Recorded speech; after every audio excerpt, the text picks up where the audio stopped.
Hey guys, welcome you YouTube channel marketing execution. तो guys आज के हम वीडियो में बात करने वाले हैं फ्री फॉर्म रिपोर्ट के बारे में। तो फ्री फॉर्म रिपोर्ट क्या होती है और कैसे आप बनाते हैं, ठीक है। तो अब आज हम इस बारे में बात करने वाले हैं। तो ज्यादा टाइम लेते हुए चलिए वीडियो शुरू करते हैं। अगर आपने अभी तक मेरा चैनल सब्सक्राइब नहीं किया तो जाके मेरे चैनल को सब्सक्राइब कर लीजिए। ऐसे अमेजिंग वीडियो आपको मैं हर हफ्ते लाते रहता हूँ, तो जाके मेरे चैनल को सब्सक्राइब कर लीजिए। तो चलिए सीधा चलते हैं हम गूगल एनालिटिक्स के अंदर। तो फ्री फॉर्म रिपोर्ट को एक्सेस करने के लिए आपको जो है यहाँ पे गूगल एनालिटिक्स के अंदर आना है, देन आपको एक्सप्लोर सेक्शन के अंदर आना है। जैसे आप एक्सप्लोर सेक्शन के अंदर आएंगे आपको यहाँ पे फ्री फॉर्म रिपोर्ट मिल जाएगी। मैं यहाँ पे इस वाली रिपोर्ट का ना यूज करके मैं सीधा ब्लैंक क्वेरी से यूज मतलब स्टार्ट कर रहा हूँ। अब गाइस फ्री फॉर्म रिपोर्ट का एक्चुअली में आपका मीनिंग क्या है, पहले हम ये चीज को समझते हैं, मतलब हम फ्री फॉर्म रिपोर्ट को बनाते क्यों है। तो गाइस आपने अब तक की अगर सारी वीडियो मेरी कंटिन्यूसली देखी है, जिसके अंदर हमने फनल भी बना ली, पार्ट भी कर लिया, सेगमेंट के बारे में बात कर ली, 7 ओवरलैप रिपोर्ट के बारे में, ठीक है, और हमने दूसरी रिपोर्ट चार्ट रिपोर्ट के बारे में बात कर ली। तो अगर आप कंटिन्यू देखते आ रहे हैं तो आपको एक आइडिया लग गया होगा कि किस तरह की रिपोर्ट का किस तरह से आप काम कर सकते हैं। पर फ्री फॉर्म रिपोर्ट इकलौती ऐसी रिपोर्ट है जिसके अंदर आप अपने तरीके से जो भी आप डायमेंशन का यूज करना चाहते हैं, जो भी आप मैट्रिसेस का यूज करना चाहते हैं, जिस तरह के सेगमेंट के बाद काम करना चाहते हैं, जिस तरह का विजुअलाइजेशन के हिसाब से आप देखना चाहते हैं, आपको यहाँ पे सारे वो ऑप्शन देखने को मिल जाएंगे। तो एक एक करके पहले हम एक एक चीजों के बारे में बात करेंगे ताकि आपको इजीली समझ आ जाए कि ये जो रिपोर्ट है इसके जो हर सेक्शन का क्या मीनिंग है और कैसे आप इसको यूज कर सकते हैं अपने बेनिफिट के लिए, ठीक है। तो फ्री फॉर्म रिपोर्ट गाइस ये इस तरह की रिपोर्ट होती है, जैसे आपने अगर मेरी पिछली वीडियो देखी होगी तो हमने हर तरह की रिपोर्ट के बारे में बात करी है, चार्ट रिपोर्ट के बारे में, funnel, segment, path, user life time. तो फ्री फॉर्म जो है इकलौती ऐसी रिपोर्ट है जिसके अंदर आप मैनुअली जो है अपने हिसाब से रिपोर्ट बना सकते हैं। मतलब रिपोर्ट बना सकते हैं मतलब कि आपके पास अपना खुद का तरीका है, आप अपने खुद का जो है एक्सपर्टीज इसमें लगा सकते हैं कि आपको किस तरह से जो आप कोई भी रिपोर्ट को देखना चाहते हैं, ठीक है। क्योंकि अगर आपने नोटिस किया होगा फनल अगर आप बनाते हैं तो फनल के अंदर आप कोई ज्यादा कस्टमाइज नहीं कर सकते, ज्यादा फनल के अंदर आप अपने ज्यादा चूज कर सकते हो, पर जो चार्ट का फॉर्मेट है वो फनल का अपना इनबिल्ट है। ऐसे ही चार्ट के अंदर है, ऐसे ही आपका सेगमेंट ओवरलैप में पाथ एक्सप्लोरेशन रिपोर्ट के अंदर सेम है कि वहां पे ऑलरेडी चार्ट बनने बनाए हैं, आपको अपनी हिसाब से वैल्यू डालनी है और वो जिस तरह के चार्ट है उस तरह की आपको वैल्यू बना के दे देगा। पर इकलौता फ्री फॉर्म ऐसा है जहां पे आप जो है अपने हिसाब से विजुअलाइजेशन को सेलेक्ट कर सकते हैं। तो एक एक करके इन सबके बारे में बात करते हैं। तो पहले आपको यहाँ पे ना दो सेक्शन देखने को मिलते हैं, ठीक है। दो सेक्शन यहाँ देखने को मिलते हैं। पहला आपको देखने को मिलता है यहाँ वेरिएबल, दूसरा आपको मिलता है टाइप सेटिंग। वेरिएबल के अंदर आपको पहले देखने को मिलते हैं यहाँ पे नेम, यहाँ पे डेट, यहाँ पे सेगमेंट, डायमेंशन एंड मैट्रिक्स। अब ये सब होते क्या है, नेम के अंदर आप जो अपनी जो रिपोर्ट बना रहे हैं उसका नाम डाल सकते हैं। जैसे मैं यहाँ पे डालता हूँ फ्री फॉर्म रिपोर्ट, ठीक है, यहाँ पे मैंने डाला हुआ है। अब यहाँ पे डेट के अंदर आप डेट सेलेक्ट कर सकते हैं कि आपको कौन सी डेट का चाहिए, ठीक है। मैंने जैसे यहाँ पे लास्ट 7 डेज को सिलेक्ट किया हुआ है, आप लास्ट 28 डेज को भी सिलेक्ट कर सकते हैं। अगर आपको रिपोर्ट को कंपेयर करना है, आप यहाँ पे जस्ट कंपेयर को ओपन करना है, ठीक है, तो आप यहाँ पे कंपेरिजन को भी ऑन कर सकते हैं। यहाँ पे जैसे लास्ट 28 डेज को उससे भी पहले के 28 डेज के जो कंपेयर करेगा, लास्ट 7 डेज को उसके पहले के 7 डेज के कंपेयर करेगा, ठीक है, जैसे आप यहाँ पे देख सकते हैं। तो यहाँ पे मैं कंपेरिजन का बटन मतलब बंद करता हूँ ताकि आपको इजीली वे में यहाँ पे आइडिया लग जाए कि ये रिपोर्ट बनेगी कैसे। तीसरा आता है यहाँ सेगमेंट का। सेगमेंट के बारे में मैंने ऑलरेडी वीडियो बनाई हुई है, ठीक है। तो सेगमेंट के बारे में मैं ज़्यादा इसके अंदर एक्सप्लेन नहीं करूँगा क्योंकि मैंने ऑलरेडी एक डिटेल वीडियो बनाई है सेगमेंट के बेसिक के बारे में, सेगमेंट के एडवांस के बारे में। तो ये जो मैंने जो रिपोर्ट बनाई है ये सेगमेंट, ये पहले वाले सेक्शन बेसिक के अंदर भी बताया हुआ है, ये मैं सेगमेंट एडवांस के अंदर बताया हुआ है। तो आप जाएंगे वहाँ पे आपको वहाँ पे आइडिया लग जाएगा। डायमेंशन एंड मैट्रिसेस क्या होती है, डायमेंशन वो वैल्यू होती है जिसका एक्चुअल में जो भी उसके अंदर वैल्यू निकलती है टेक्स्ट फॉर्मेट में निकलती है, न्यूमेरिक जल्दी से नहीं निकलती है। जबकि मैट्रिसेस के अंदर सारी वैल्यू जो होती है वो न्यूमेरिक वे में होती है। तो जैसे आप डायमेंशन का दे सकते हैं, पेज टाइटल हो गया, ठीक है, तो मैं पेज टाइटल को हिसाब से जो है देख सकता हूँ कितनी ट्रांजिशन वैल्यू हुई है, कौन से पेज टाइटल में ज्यादा ट्रांजिशन वैल्यू हुई है, मैं हिसाब से इसको देख सकता हूँ। अब इसके अंदर सेकंड आता है टैब सेटिंग। तो टैब सेटिंग के अंदर यहाँ पे जो आपको ये जो कैनवास दिख रहा है ना, ये स्पेशल वाला जो कैनवास आपको यहाँ पे दिख रहा है, तो यहाँ पे जितनी भी तरह की आप रिपोर्ट बनाएंगे ना, यहाँ पे उसकी सेटिंग आपको यहाँ पे देखने को मिल जाएगी, ठीक है। अब जैसे कि यहाँ पे अगर मैं बात करता हूँ फ्री फॉर्म है, मैं यहाँ पे चार्ट एक्सप्लेनेशन मतलब टेक्निक के हिसाब से बनाना चाहता हूँ, मैं फलन एक्सप्लेनेशन के हिसाब से बनाना चाहता हूँ, सेगमेंट के हिसाब से बनाना चाहता हूँ, तो यहाँ पे आप उस हिसाब से बना सकते हैं। उसके बाद विजुअलाइजेशन आता है। विजुअलाइजेशन के अंदर ये होता है कि आप किस तरह से उसको देखना चाहते हैं। लाइक मैं टेबल फॉर्मेट में देखना चाहता हूँ तो यहाँ टेबल फॉर्मेट में आ जाएगा। अगर मैं यहाँ पे डोनट चार्ट के हिसाब से देखना चाहता हूँ, यहाँ डोनट चार्ट के हिसाब से मिल जाएगा। ट्रेंड लाइन के हिसाब से देखना चाहता हूँ, यहाँ ट्रेंड लाइन के हिसाब से मिल जाएगा। तो यहाँ पे जो भी चीज सेलेक्ट करेंगे यहाँ पे उस हिसाब से जो है आपको रिपोर्ट बन जाएगी। फिर आता है सेगमेंट कंपेरिजन। तो यहाँ पे जैसे आपने यहाँ सेगमेंट देखे तो उसको कंपेरिजन करने के लिए ये ऑप्शन दिया गया कि यहाँ पे सेगमेंट आप जब भी बनाएंगे आपको जस्ट यहाँ से ड्रैग एंड ड्रॉप करना है और ये यहाँ पे अपने आप ही जो है आपके सेगमेंट जो है ऑटोमेटिकली कंपेयर होने के लिए आ जाएंगे। तो अभी मैं इसको जस्ट हटा रहा हूँ ताकि मैं आपको इसको लास्ट में एक बार समझा सकूं कि ये सेगमेंट कंपैरिजन कैसे काम करता है। तो मैं जैसे यहाँ पे डायमेंशन है तो यहाँ पे आप देखेंगे जब मैं डायमेंशन को यहाँ पे पिक कर रहा हूँ, यहाँ पे आपको 3 जगह पे जो है मतलब आपको ऑप्शन देखने को मिल जाएगा ऑटोमेटिकली। या तो आप इसको रो में डालो या कॉलम में या इसको फिल्टर में। मैं जैसे कि पेज टाइटल को मैं रो में डाल रहा हूँ। अब मैंने यहाँ पे देखा कि मैंने पेज टाइटल डाला पर अभी तक कुछ नहीं हुआ, क्यों? क्योंकि मैंने इसकी वैल्यू तो डाली नहीं है। अब मैं इसके अंदर वैल्यू डाल रहा हूँ। जैसे मैं देखना चाहता हूँ कि पेज टाइटल के हिसाब से मेरे को कन्वर्जन की वैल्यू चाहिए। अब ये जो है कन्वर्जन जो मैट्रिसेस है, ये इसके लिए 2 जगह खाली है, या तो वैल्यू वाला एरिया या फिल्टर वाला एरिया। मैं इसको डाल रहा हूँ वैल्यू वाला एरिया में। जब मैं ये दोनों चीजों को डालता हूँ तब जाकर के मेरी यहाँ पे जो है रिपोर्ट बनना शुरू हो जाएगी।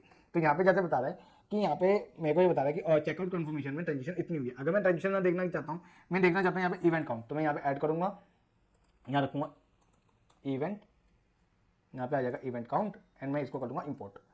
जैसे मैं यहाँ पे इवेंट काउंट कर लूंगा, ये मैं ट्रांजेक्शन के साथ इवेंट काउंट को भी देखना चाहता हूँ, ठीक है। तो मैं इन दोनों चीज़ों को एक साथ रख रहा हूँ। अब मैंने यहाँ पे जैसे बताया कि मैंने यहाँ पे वैल्यू भी डाल दिया है, मैंने यहाँ पे ट्रांजेक्शन भी डाल दिया है, लेकिन मेरे को यहाँ पे इसको पर डिवाइस कैटेगरी के हिसाब से देखना चाहता हूँ कि कौन सी डिवाइस कैटेगरी के हिसाब से जो है मेरे पास सबसे ज़्यादा ट्रांजेक्शन या सबसे ज़्यादा इवेंट काउंट होते हैं मेरे कौन से पेज पे। तो मैं जस्ट डिवाइस कैटेगरी को मैं चाहूँ तो रो में डाल सकता हूँ, कॉलम में डाल सकता हूँ, या फिर मैं नीचे फिल्टर में डाल सकता हूँ। मैं फिलहाल इसको डालूँ कॉलम के अंदर, ठीक है। तो मैं कॉलम के हिसाब से दिखना चाहता हूँ कि कौन सी डिवाइस कैटेगरी के हिसाब से मेरी सबसे ज्यादा जो है ट्रांजेक्शन हो रही है, तो ये उस हिसाब से दिखा देगा। डिवाइस कैटेगरी डेस्कटॉप से इस वाले पेज में इतनी ट्रांजेक्शन हुई है, इतना इसका इवेंट काउंट हुआ है, और ये जो दिखा रहा है ये बार चार्ट के हिसाब से दिखा रहा है। अगर मैं इसको चेंज करना हो तो मैं एक बार चार्ट ना करके मैं इसको प्लेन टेक्स्ट करूंगा तो ये सीधा ये यहाँ से बार चार्ट हट जाएगा। अगर मैं इसके साथ हीट मैप करूंगा तो ये हीट मैप के साथ यहाँ पे बन जाएगा, जहाँ पे ज्यादा वैल्यू होगी वहाँ पे सबसे ज्यादा आपको हीट मतलब दिखाई देगा, ठीक है। अब मेरे को अगर मेरे को यहाँ पे कंपेयर करना है कि नहीं भाई मेरे को जो है कॉलम में नहीं देखना, मेरे को इसको जस्ट फिल्टर में डालना है, और फिल्टर में डाल के मेरे को बस यहाँ पे ओनली सेलेक्ट करना है मोबाइल को। तो मैं यहाँ पे जाऊंगा एंड मैं यहाँ पे कंटेन करूंगा इसको, फिर यहाँ पे मैं डालूंगा मोबाइल, ठीक है, M for mobile, and then मैं यहाँ कर दूंगा अप्लाई। तो यहाँ पे जो भी मेरे पास यहाँ वैल्यू दिखाएगा वो मेरी मोबाइल डिवाइस कैटेगरी के हिसाब से जो है जितनी भी मेरी ट्रांजेक्शन हुई है, जितने भी मेरे इवेंट काउंट हुए या उस हिसाब से दिखाएगा हीट मैप के अकॉर्डिंग, ठीक है। अब मैं यहाँ पे इसके अंदर एक नया ट्विस्ट लाना चाहता हूँ। मैं कहता हूँ कि नहीं भाई मेरे को जो है मेरे को सेगमेंट के हिसाब से इसका एनालाइज करना है, कि मेरे को इंडिया के सेगमेंट को देखना है, इंडिया ट्रैफिक को देखना है कि जो भी ये जो अभी मतलब मेरे पास रिपोर्ट बने वो इंडिया ट्रैफिक के हिसाब से बने। इसके ऊपर ग्लोबल लेवल का एक फिल्टर लग गया कि मेरे को इंडिया के हिसाब से दिखाओ, एक इंडिया के हिसाब से देखना है, फिर मुझे देखना ऑर्गेनिक के हिसाब से भी, तो मैंने इसको ऑर्गेनिक के हिसाब से भी लगा दिया। तो आप देख सकते हैं यहाँ अभी यहाँ पे लग नहीं रहा, इंडिया ट्रैफिक ही लग रहा है यहाँ पे। तो ऑर्गेनिक ट्रैफिक के हिसाब से आप बना सकते हो। चाहे तो मैं ये देख सकता हूँ कि यहाँ पे ऑर्गेनिक ट्रैफिक है, यहाँ पे मैं देख सकता हूँ इंडिया का ट्रैफिक है, यहाँ पे मैं यूएस का ट्रैफिक ला सकता हूँ। जैसे मैं यूजर एंगेजमेंट में गया, यहाँ पे मैं गया, यहाँ पे मैंने लगाया लोकेशन कंट्री का, ठीक है, यहाँ पे डाला कंट्री आईडी, यहाँ पे मैंने दिखा कि कंट्री आईडी मेरे को चाहिए भाई यूएस की, तो मुझे कंपेयर करना है यूएस और इंडिया को, तो मैंने यूएस डाला, यहाँ पे मैंने लिख दिया यूएस ट्रैफिक। तो यहाँ पे मेरा वो पहले वाला चल नहीं रहा था, मतलब ऑर्गेनिक वाला मेरा लग नहीं रहा था, पर मैंने इंडिया और यूएस के ट्रैफिक को तो एनालाइज कर सकता हूँ, कंट्री को कंट्री के साथ, तो मैंने वो डाल के देख लिया। ये बता रहा है भाई यूएस के ट्रैफिक से मतलब इस वाले पेज पे कितना ट्रांजेक्शन हुआ, इवेंट काउंट कितना हुआ, ठीक है। अगर मैं यहाँ पे देखना चाहता हूँ एक्टिव यूजर का, तो मैं यहाँ पे जस्ट मैट्रिसेस में जाऊंगा और मैं यहाँ पे डालूंगा एक्टिव यूजर। तो मैंने यहाँ पे एक्टिव यूजर को पिक किया, यहाँ पे मैंने इसको कर लिया इंपोर्ट। और जैसे मेरी यहाँ पे एक्टिव यूजर आ जाएंगे, मैं यहाँ से ट्रांजेक्शन को और इवेंट को हटा के मैं एक्टिव यूजर के हिसाब से देखना चाहता हूँ कि भाई एक्टिव, या फिर मैं इसको चाहूँ तो फिल्टर में भी लगा सकता हूँ। मैं इसको ऐसे वैल्यू में डालना पसंद करूँगा। यहाँ पे ट्रांजेक्शन भी हटा दिया मैंने, यहाँ पे मैंने इवेंट काउंट भी हटा दिया। मैं केवल देखना चाहता हूँ मेरे इंडिया के ट्रैफिक, मेरे यूएस के ट्रैफिक का पर पेज के हिसाब से मतलब कितने एक्टिव यूजर्स हैं कौन कौन से पेज पे, तो यहाँ पे उस हिसाब से यहाँ पे आपको दिखा देगा। अगर आपको चाहे तो इसके अंदर दो तीन और कंडीशन है। जैसे आप यहाँ पे स्टार्ट रो कौन सा देखना चाहते हैं, जैसे ये 1 से स्टार्ट है, अगर मैं इसको कहना चाहता हूँ नहीं भाई आप मुझे ये 10 से स्टार्ट करके दो, तो मैंने जस्ट यहाँ पे 10 डाला, तो यहाँ पे आप देखेंगे जो भी रो स्टार्ट होगी वो 10th नंबर से शुरू होगी। लेकिन मैं कह रहा हूँ कि 10th नंबर से शुरू हो पर मुझे जो है 25 रो दिखे, तो 10 प्लस 25 मतलब 35 मेरे को एक बार में रो दिखनी चाहिए, तो ये मेरे को 35 मैक्सिमम रो दिखाएगा, ठीक है।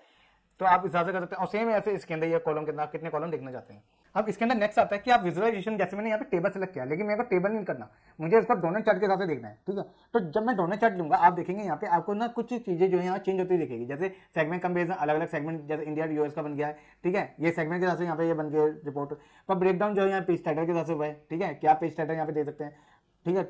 यहाँ पे मतलब डायमेंशन 10 दिखाई दे रहा है, यहाँ मैं 15 कर देता हूँ इसको, तो आप देखेंगे कि यहाँ पे डायमेंशन जो है उस हिसाब से यहाँ पे रिपोर्ट चेंज हो गई है, ठीक है। अगर मैं इसको देखना चाहता हूँ ट्रेंड लाइन के हिसाब से, तो ट्रेंड लाइन के हिसाब से जो जो यहाँ पे आपको सेटिंग मिलती है ना, आप उसको खुद से मतलब आप इसको कंपेयर कर सकते हैं कि हाँ भाई ये जो है ये कुछ ऐसा शो कर रहा है। तो गाइस आज की वीडियो में इतना ही। उम्मीद है आपको समझ आया होगा कि फ्री फॉर्म रिपोर्ट आप कैसे बना सकते हैं, इसका यूज केस समझ आया होगा। मतलब फ्री फॉर्म को आप किसी भी तरह से अपने हिसाब से, अपने सहूलियत के हिसाब से आप जैसा भी बनाना चाहते हैं आप बना सकते हैं। ये पूरी मैनुअल रिपोर्ट होती है, ठीक है। इसके अंदर आपको बस अपने हिसाब से चूज करना होता है कि भाई मुझे ये चीजें देखनी है और मुझे इस तरह से देखनी है, मतलब क्या क्या डायमेंशन, क्या क्या मैट्रिसेस के को यूज करना है और किस तरह की विजुअलाइजेशन चाहिए, तो वो रिपोर्ट बन के आ जाए। तो ये उस तरह से ये जो है काम करता है। तो भाई आज की वीडियो में इतना ही। उम्मीद है आपको आज की वीडियो समझ आई होगी। वीडियो के रिगार्डिंग कोई भी क्वेश्चन नीचे कमेंट बॉक्स में मुझसे पूछ सकते हैं। अगर आपने अभी तक मेरे चैनल को सब्सक्राइब नहीं किया तो जाकर मेरे चैनल को सब्सक्राइब कर लीजिए, सो दैट आपको इस तरह की अमेजिंग वीडियो जो हर हफ्ते मिलती रहे। तो आज की वीडियो में इतना ही guys, this is Kishan signing of.